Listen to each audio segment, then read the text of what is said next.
Welcome to the Arlington Street Church podcast. Founded in 1729, Arlington Street continues today as a gathering place for progressive people of faith in the greater Boston area and beyond. We are located at the corner of Arlington and Boylston Streets, across from the Public Garden in Boston, Massachusetts. Please visit ascboston.org for more information about this historic Unitarian Universalist congregation.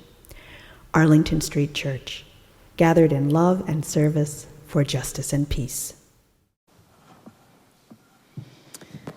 Prairie Home Companions Garrison Keillor, the avuncular satirist of Midwestern Puritanism, was canceled for lecherous advances on his female colleagues, but he did get off some great lines before his ignominious fall. This is one of his stories. A grandmother was walking the beach with her 5-year-old grandson when suddenly a rogue wave crashed on the shore and carried him out into the surf. She fell to her knees, shaking her fist at the sky, pleading and imploring God to return the innocent boy from the jaws of death. Just then, another huge wave came roaring in and deposited the child back among the living and very much alive. His grandmother snatched him from the sand and clung to him, weeping and laughing. And then she held him back for a good look, tipped her head skyward once again, and said, "This child was wearing a hat."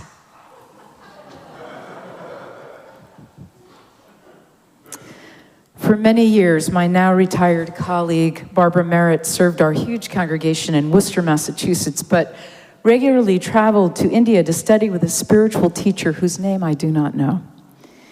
She told a story that has stayed with me as a kind of a koan, a riddle, engaged in the practice of Zen to disrupt our love for logic and reason and provoke enlightenment right from the heart.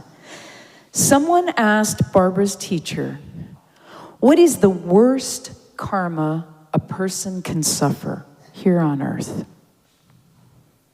What are the harshest, most grueling, most soul-searing circumstances?" How would you answer? Is it the starvation of children, unrelenting poverty, debilitating illness, living through a war? The terrible list of that which can befall us and fell us as we try to make our way on earth in a human body is seemingly endless. My mind goes white. Barbara's teacher responded, "The worst karma is to be ungrateful." So now we have another koan. The worst karma is to be ungrateful. The teacher continued, "If you suffer from ingratitude, then it won't matter what goodness, what blessings are in your life because you won't be capable of receiving them. And on the other hand, if you are grateful, then even in the most challenging circumstances, you'll be able to recognize the gifts you are receiving." I received this teaching as electrifying. The spiritual practice of gratitude is deep and wide, and it does take practice. First, we are called to remember to be grateful. And then to remember to be grateful not just in easy times, but in hard times. Who among us has not suffered the bad karma of ingratitude? Barbara Merritt asked, who among us hasn't gotten lost and forgetful, perhaps on a daily basis? A banquet is laid out before us. Are we focusing on what isn't at the banquet table? When we are blessed with good health, nutritious food, and clean water, a home, meaningful work, the opportunity to serve, and books and film, music, art, culture, do they become mere background, unnoticed or never fully acknowledged or appreciated until they're missing? Have you ever had a toothache? Can you remember the moment that it was resolved? Our theme for covenant renewal this year is #NoMatterWhat. When the covenant renewal team came up with that theme, we weren't thinking about gratitude. We were thinking about all the ways this beloved spiritual community has persevered through the global pandemic for more than 2 years. The ways we've learned to Zoom together and keep one another close, together while apart, no matter what. The ways we've sustained not only ourselves, but reached out and offered all kinds of help to others. The great heart of Arlington Street beating in the larger community and in the world, demonstrating extraordinary generosity, no matter what. And it strikes me now that our biggest no matter what is gratitude. Gratitude for the ways we have uplifted one another, helped and held and healed one another, asking not, why is this happening to me? But why is this happening for me? Gratitude, no matter what. What comes from gratitude, the true leap of spiritual evolution, is generosity. Generosity pouring out from our cup to fill someone else's. I have so many inspiring stories about generosity. I especially love the ones where a simple gesture sets off a long chain reaction of giving. And I'll tell you one of those in a moment. But first, I'm going to tell you a story that I found so soul-searing that it literally changed the way I think about giving. It was my colleague, Reverend Greg Ward, who serves the Mission Peak Unitarian Universalist congregation in Fremont, California, who, as we say in Buddhism, gave me the view on generosity. Here you go. The year was 1969. Greg, 7 years old, left the kitchen table where he was sitting with his mother and older brother to go to his room and count his money. On top of his dresser was a glass piggy bank containing mostly pennies and a few nickels. But hidden at the bottom of his dresser drawer was a wooden treasure box. In it, there were dimes and quarters, a silver dollar he'd gotten for Christmas, and 2 $1 bills. It had added up to just about $5. Young Greg stood over that small stash, fingering its contents, caught up in a powerful deliberation. It was not a financial deliberation, it was a spiritual deliberation. The conversation his mother had been having with him and his brother was about money, which was tight. Greg has forgotten the details. What he does remember, though, was that after his mother attempted to convey the seriousness of the situation, an uneasy silence fell on the three of them. There was nothing more to say. At that point, Greg's brother had gotten up and left the room, returning quickly with a small box. It was his wooden treasure box, identical to Greg's, though with more substantial contents. Inside was money from birthdays, recycling Coke bottles, washing cars, and mowing lawns, almost $14. Greg stared with a lump in his throat as his brother pushed the box across the table to their mom, whose eyes had begun to well up. That was when Greg got up and left for his bedroom. He stood there and stood there and stood there. It remains, he says, one of the greatest choice points of his life. A moment of calculating not what was in his box, but what was in his heart. He he tried. He really tried to summon his brother's generosity. But trapped in fear, he could not. That's all he remembers, except that first, no one berated him or ever spoke of it again. No one even knew he deliberated over his money. And second, that he couldn't bring himself to return to the kitchen.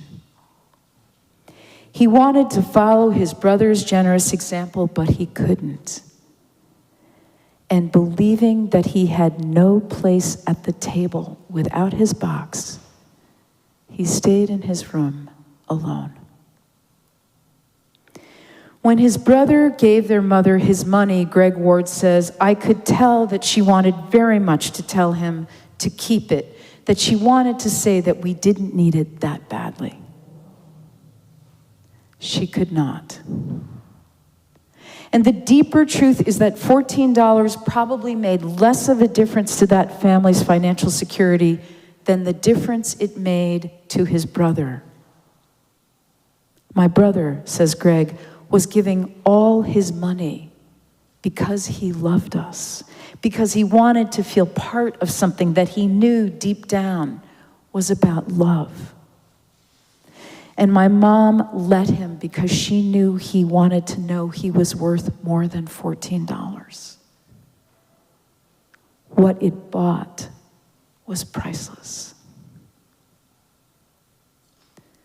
And here comes the truly devastating conclusion. That day, says Craig, pushed me into a lifelong spiritual deliberation. On that day when I couldn't get myself back to the table, I entered a time of self-imposed spiritual exile. To this day, I can't remember what I did with my $5. But I spent years wishing for the chance to go back and change that decision. The price I paid, years of doubting my sense of belonging, questioning my contributions to love and justice, searching for my self-worth, could have been covered by a small down payment early on. Though it would have cost me everything I had, it would have been the best $5 I ever spent. Being ungenerous literally changed the trajectory of his life. And it's so important to say that it wasn't about the money. It was about stepping up to claim his place as a contributing member of his family, in understanding that his value was in his presence. I think of little Greg when I weigh my own financial gifts. My goal is to keep making those down payments so I won't live with the shame and regret that comes with not being true to those I love, even when I don't know them. I am inspired on a daily basis by acts of generosity, large and small, that set an example of the ways each of us can make a difference. These days, you do not have to listen hard to the news coming out of Ukraine to hear them. This one is from much closer to home, just across the river in Cambridge, touching those who are running for their lives. On February 28th, Avi Schiffman, a computer prodigy in his first year at Harvard, was finally almost ready for bed. Earlier in the evening, he had attended a protest against Russia's invasion of Ukraine, and he couldn't stop thinking of the thousands, now millions, of refugees fleeing their motherland. At 1:54 in the morning, he tweeted, "A cool idea would be to set up a website to match Ukrainian refugees to hosts in neighboring countries. People tweeted back, "Wow, what a great idea. Avi, you should do this." And Avi says, I was like, maybe I should do this. At a more reasonable hour that morning, he reached out to his classmate and fellow coding expert, Marco Burstein. We started talking about the idea, says Marco, and my response was, I'm in. For 3 days, these two 18-year-olds worked on it nonstop. We basically didn't sleep. On March 2nd, the pair launched Ukraine Take Shelter, a website where refugees can find hosts, many accepting family pets. We have everything from an extra couch to a spacious barn that could hold 3 families to an entire university with empty dorms, says Avi. Anything, really. Most are in European countries, but listings span the globe. From Sweden to Seattle, it's like a slimmed-down version of Airbnb, he continues, focused on Ukrainian refugees.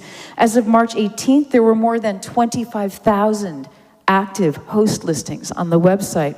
Volunteers have translated it into over a dozen languages. It's incredible, says Marco, to see how many people are willing to help.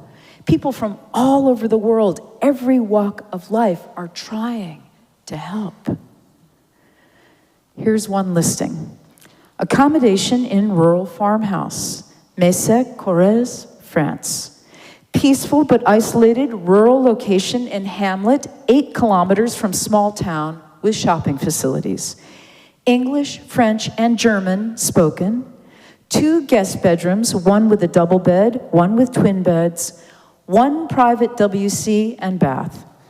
Access to owner's kitchen, garden, etc. Pets possible, if not a problem, with resident dog, cats, chickens, etc. Long-term offering. According to the BBC, a family of 6 was hiding out in their Kharkiv basement while the city was under attack. They used Ukraine Take Shelter to connect with a British woman who raised the funds to fly them to her country home in France after they escaped to Hungary. Marco continues, seeing how it's helped so many people and receiving messages from hosts and refugees has been incredible.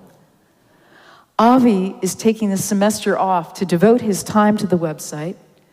The 2 friends are now working to expand their reach by developing partnerships with aid organizations to help provide food, transportation, and jobs.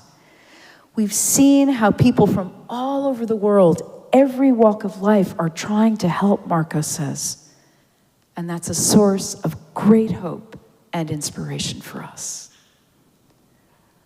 Avi Schiffman and Marco Burstein, grateful for the roof over their heads, longing for that for everyone, giving themselves to this extraordinary mission right from the heart, and making a huge difference, reminding us of the saving power of giving thanks and giving back. Beloved spiritual companions, the worst karma is to be ungrateful. That child was wearing a hat. The spiritual practice is gratitude, no matter what. And from gratitude, generosity. May we too say, I'm in. May we get ourselves back to the table with what we have to give, engaging the saving power of giving thanks and giving back, deeply assured that what we bring is priceless, deeply assured that we are part of something that is about love. Amen.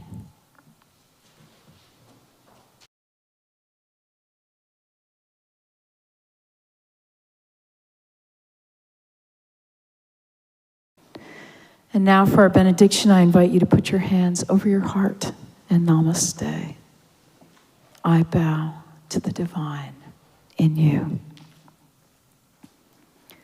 The spiritual practice is gratitude, no matter what.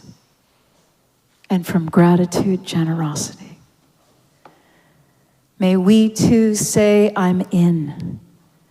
May we get ourselves back to the table with what we have to give, engaging the saving power of giving thanks and giving back, deeply assured that what we bring is priceless, deeply assured that we are a part of something that is about love.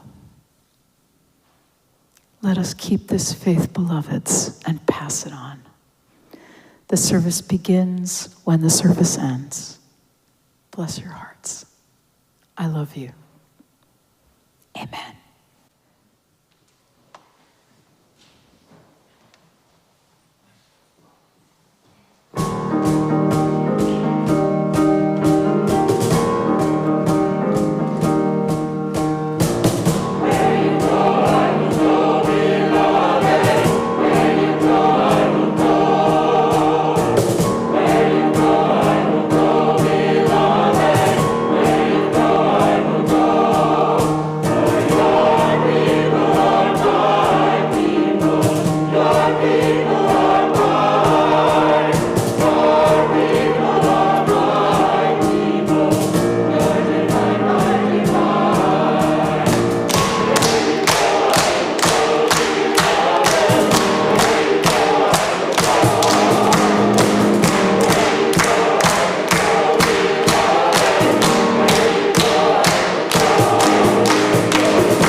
Please visit ascboston.org for more information about this historic Unitarian Universalist congregation.